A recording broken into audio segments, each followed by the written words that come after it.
কল্পতরু বাজেটে লক্ষ্মী লাভ, দ্বিগুণ বাড়ল লক্ষ্মীর ভান্ডার, মনরেগার পাল্টা কর্মশ্রী, সিভিক বা গ্রিন পুলিশ থেকে চুক্তিভিত্তিক কর্মী, বাড়ল বেতন, সমুদ্র সাথী প্রকল্পে মৎস্যজীবীদের 2 মাসের ভাতা। ভোটের আগে রাজ্য সরকারি কর্মীদের জন্য হাত উজাড় করে দিল রাজ্য সরকার। আরও বাড়ল ডিএ, মে মাসে 4% ডিএ দেওয়ার ঘোষণা রাজ্যের। সরকারি কর্মীদের ধন্যবাদ মুখ্যমন্ত্রীর। আরও কি কি চমক থাকলো বাজেটে দেখে নিন।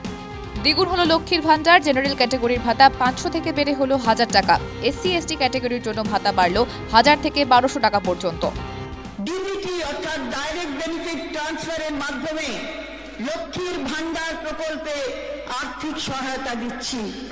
আমাদের মা বোনেদের হাত আরো শক্ত করার জন্য এই মা মাটি মানুষ সরকার আনন্দের সঙ্গে জানাচ্ছে যে লক্ষ্মীর ভান্ডার প্রকল্পে তফসিলি জাতি এবং জনজাতি শ্রেণীর জন্য আর্থিক সহায়তা বৃদ্ধি করে মাসিক 1200 টাকা এবং অন্যান্যদের জন্য এই সহায়তা বৃদ্ধি করে মাসিক 1000 টাকা করা হবে। 4% বাড়ল ডিএ। এই নিয়ে একই বছরে 2 বার ডিএ বাড়ালো রাজ্য সরকার। ডিএ বৃদ্ধির পরিমাণ 10% থেকে বেড়ে হলো 14%।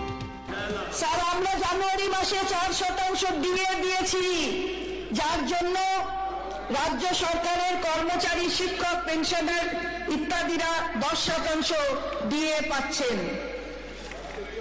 মূল্য বৃদ্ধির হাত থেকে একটু রেহাই দেওয়ার জন্য আমাদের সীমিত আর্থিক সামর্থ্যের মধ্যে আরো 4% ডিএ দেওয়ার ঘোষণা করছি, যা লাগু হবে মে 2024 মাস থেকে। মনরেগার পাল্টা কর্মশ্রী, কেন্দ্রের 100 দিনের পাল্টা রাজ্যের 50 দিনের কাজ। বাজেটে নতুন প্রকল্প ঘোষণা, কর্মশ্রী প্রকল্পে বছরে 50 দিনের কাজ। কেন্দ্রের বঞ্চনার অভিযোগে সরব অর্থমন্ত্রী চন্দ্রিমা ভট্টাচার্য। রাজ্যের প্রান্তিক মানুষের জীবিকার ন্যূনতম অধিকার কেড়ে নিয়েছে। গত 2 বছর ধরে রাজ্য সরকার বিভিন্ন দপ্তরের সহায়তায় এইসব মানুষের পাশে দাঁড়াতে 8,297 কোটি টাকা ব্যয়ে 39 কোটি কর্মদিবসের ব্যবস্থা করেছে। আমি আনন্দের সঙ্গে জানাচ্ছি যে এই সকল মানুষের পাশে দাঁড়ানোর অঙ্গীকারকে মান্যতা দিয়ে মাননীয় মুখ্যমন্ত্রীর নেতৃত্বে আমাদের সরকার নিজস্ব সংগতিতে কর্মশ্রী নামে একটি সুসংগত প্রকল্প চালু করেছে। এই প্রকল্পে রাজ্য সরকার রাজ্যের প্রত্যেক জব কার্ড হোল্ডারকে বছরে কমপক্ষে 50 দিনের কাজ নিশ্চিত করবে। এই প্রকল্প মে 2024 মাস থেকে শুরু হবে। চুক্তিভিত্তিক কর্মীদের বেতন বৃদ্ধি, সিভিক, গ্রিন পুলিশ থেকে মিড ডে মিল রাঁধুনি, সকলের জন্য ভাতা বৃদ্ধির প্রস্তাবনা রাজ্য বাজেটে। বরাদ্দ হলো 180 কোটি টাকা। সিভিক ভলেন্টিয়ারদের বেতন ছিল 8,999 টাকা। বেতন বৃদ্ধি পেয়ে হচ্ছে 9,999 টাকা। গ্রিন পুলিশদের বেতন ছিল 8,999 টাকা। বেতন বৃদ্ধি পেয়ে হচ্ছে 9,999 টাকা। ভিলেজ পুলিশদের বেতন ছিল 10,500 টাকা। বেতন বৃদ্ধি পেয়ে হচ্ছে 11,500 টাকা। আমি সকলকে বলবো যে আজকের বাজেট এত আর্থিক সংকটের মধ্যেও দেশ যখন ডুবে আছে পুরো ঋণের বোঝায়, এমনকি খাদ্য, মেডিসিনে কেন্দ্রীয় সরকারের অপদার্থতার ফলে 10%-এর বেশি বেড়ে গেছে, সেক্ষেত্রে বাংলার মামাটি মানুষের সরকার তারা দেখিয়ে দিয়েছে কি করে এগিয়ে যেতে হয়, কি করে কাজ করতে হয়, কি করে মানুষের কথা ভাবতে হয়, কি করে বলতে হয়। মৎস্যজীবীদের জন্য চালু হলো সমুদ্র সাথী প্রকল্প। বর্ষাকালে 2 মাস সমুদ্রে যাওয়া নিষিদ্ধ থাকায় এই 2 মাস ভাতার কথা ঘোষণা করলো রাজ্য। চালু হলো সমুদ্র সাথী প্রকল্প। আমি আনন্দের সঙ্গে জানাচ্ছি যে এই 2 মাসে এইসব মৎস্যজীবীদের জীবিকার সহায়তার জন্য সমুদ্র সাথী নামে একটি নতুন প্রকল্প চালু করা হলো।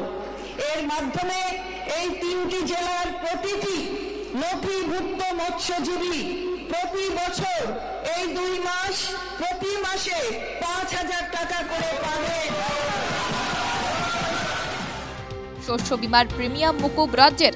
আলু চাষিদের জন্য কল্পতরু মমতা বন্দ্যোপাধ্যায়। অতিরিক্ত 100 কোটি টাকা বরাদ্দ হলো এই প্রকল্পে।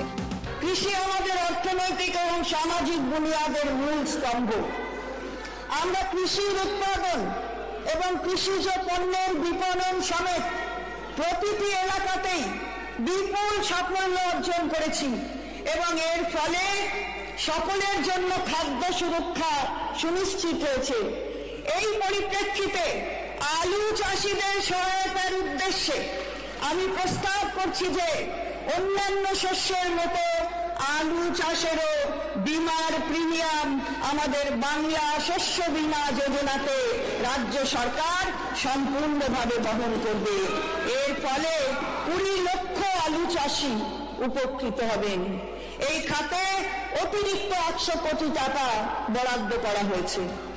2024-25 অর্থবর্ষের জন্য মোট 3,66,166 কোটি টাকা বরাদ্দ করেছে রাজ্য, জানালেন রাজ্যের অর্থমন্ত্রী চন্দ্রিমা ভট্টাচার্য।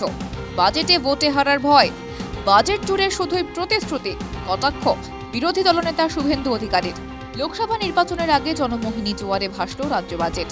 এদিন বাজেট পেশের সময় একাধিক জনকল্যাণমূলক প্রকল্পের কথা ঘোষণা করেন অর্থমন্ত্রী চন্দ্রিমা ভট্টাচার্য। তবে কিভাবে আয় হবে সেই নিয়ে কোনো নির্দিষ্ট দিশা দেখা গেল না। রাজ্যের ঘাড়ে বিরাট অঙ্কের ঋণের বোঝা, সেই ব্যাপক ক্ষতির ভরপাই হবেই বা কিভাবে, আর কিভাবেই বা জনমুখী প্রকল্প বাস্তবায়িত হবে, নাকি শুধু প্রতিশ্রুতি হিসেবেই থেকে যাবে, সে নিয়ে প্রশ্ন তুলেছেন বিরোধীরা। এ বিষয়ে আপনাদের কি মতামত জানান কমেন্ট বক্সে। সঙ্গে দেখতে থাকুন বিজনেস প্রাইম নিউজ। জীবন হোক অর্থবহ।